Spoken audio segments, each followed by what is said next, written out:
پیغمبر اسلام وی زما د امت ډیر خلق با په نظر سره مري با بیماری پریدا کمزوری کېده پریدا ډیر خلق با په نظر لګېدو سره مري ځکه دا اکثر د غټي بیماریانې نه الله دې موږ ساتي لکه دا کینسر بیماری شو داسې بیماریانې چې ډاکټري اصولو کې لا علاج وي اکثر دا بیماریانې چې په انسان باندې راځي او بیا دغه خلک د علماو خواله تلي د پوهه تجربه کار علماو خواله د دم دپاره او د علاج دپاره روحاني علاج دپاره نو دا خبره مخې ته راغلې ده چې اکثر دا د نظر د لاسه اکثر د نظر د لاسه نو د خپل ځان د حفاظت دپاره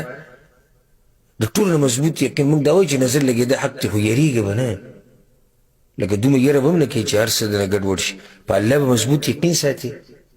د ټولو نه غټه خبره په الله باندې به مضبوط یقین ساتي چې الله تعالی الله به ستا حفاظت کوي او دویم د سحر ماښام اذکار مه پرېږدئ او دریم د فرض منځونو نه بعد چې کوم اذکار دي دا مه پرېږدئ الله به دې حفاظت کوي الله به دې ساتي د بدو سترګو نه د جادوګر د جادو نه هر څه خو صرف دې کې دې خبرې ته مې اشاره کوله چې د دې حدیث نه دا مسله واضحه شوه چې نظر لګېده څه دي نظر لګېده حق دي چې کله الله وغواړي نو دې انسان ته پې نقصان رسي نقصان ورته ملاویږي ابو سعید الخدري وایي ان جبريل اتى النبي صلى الله عليه وسلم جبريل عليه السلام یو ورځ په پیغمبر صلی الله علیه وسلم پسې راغی ويا محمد اشتكيت اے محمد صلی الله علیه وسلم دا فائدہ موږ ذکر کړی و چې جبريل پیغمبر صلی الله علیه وسلم ته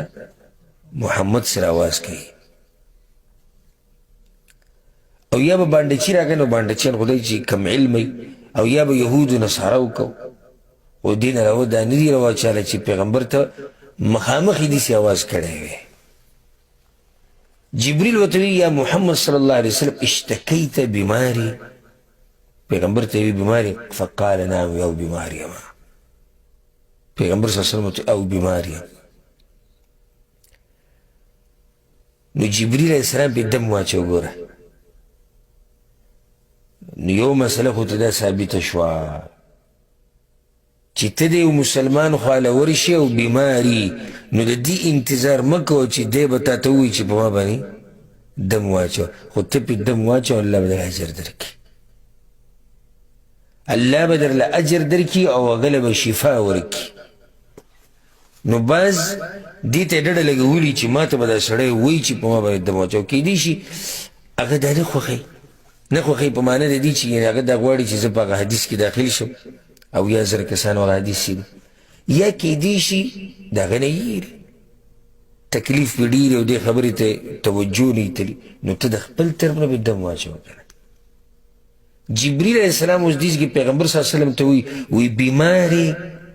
هغه وی نعم بیمار یمه ده مې پې شروع کړو وی بسم الله ارقیک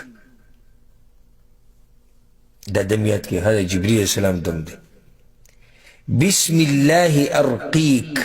د الله په نوم سره پتا باندې دم اچوما من كل شيء يؤذيك د هر هغه څه نه چې تا له تکلیف درکوي یعنې مطلب دی چې دا دم دې دپاره اچومه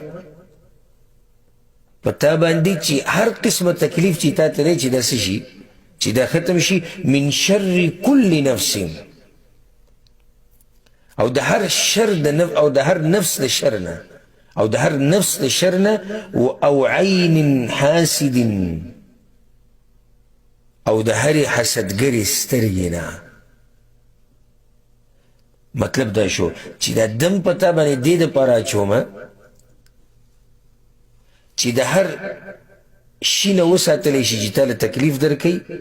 او د هر نفس د شر نه وساتلی شي او د هرې هغه سترګې نه وساتلی شي چې هغه څه ده هغه حسدګره ده الله یشفیک الله دې وایي تا له شفا درکړي او الله به شفا درکوي بسم الله ارقیک به وی د الله په نوم سره په تا باندې دم اچومه. د حدیث ما مسلم راوړی. یو خو دا فایده چې دا دم د جبریل علیه السلام دم دی ګورئ چې دا د پوره یقین سره ووایي که نه الله پکې شفا اچوي. بسم الله ارقیک من كل شيء يؤذيك من شر كل نفس او عين حاسد الله يشفيك. شفا دي الله درك او الله بشفا دركي. اشاره دیتا جبريل عليه السلام دمه چی خو اشاره دیتا وکړه که زه جبريلم یما او دم زما او که دم زا چومه خو هم شفا به څوک ورکوي هغه به الله ورکوي. او په آخره کې بیا وي بسم الله یرقیک د الله په نوم سره دم اچومه. بله یو لویه مسله د حدیث نه درووته کیدای شي ستاسو ذهن ودتلی هغه دا چې نظر لګېده حق خبره ده. نظر لګېده حق خبره لکه دا بعض ګمراه فرقو وله شتي وایي نظر لګېده نشتي او دا څنګه نو د څنګه جواب دا دی چې بس الله وغوښته نو لکه موږ خو دا نه وایو که نه چې دا نظر په خپله اثر کوي. موږ دا خبره چې ته نه ده کړې. موږ وایو نظر لګي په اجازت د الله سره چې الله ونه غواړي بیا نه لګي. ډېر خلک داسې دي چې هغوی ته حسدګرو کتلي دي دشمنانو ورته ښه کتلي دي د برکت دعاګانې نه دي غوښتلې ورله او بیا هم نظر پې نه دی لګېدلی. الله ساتلی